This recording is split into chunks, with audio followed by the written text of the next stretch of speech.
Sadoqat va fidoyilik hikoyasi. Qiz onasini tanladi va u hamma narsaga erishdi. Bir qiz onasi u bilan yashash sharti bilan unashtirildi va kuyovi rozi bo'ldi va ish uchun chet elga ketdi. Lekin bir necha oydan keyin u qaytib kelib, onasini qariyalar uyiga qo'yishni so'radi. Shunda u unga qo'shilishi mumkin edi. Ammo u rad etdi va unashtirishni to'xtatdi. Onasi vafot etganida u uning qo'ng'irog'ini kutdi. Lekin shak shunda edi. U boshqa birovga uylangan edi.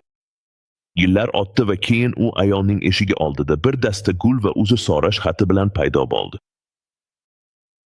U nikoh xodimi bilan kirib, Alloh meni hech qanday yaxshilik keltirmagan xotin bilan jazoladi va men seni tashlab ketganimdan afsusdaman, dedi.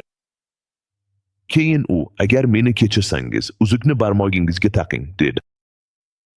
U uni tanbeh berdi, keyin uzukni taqib jilmaydi.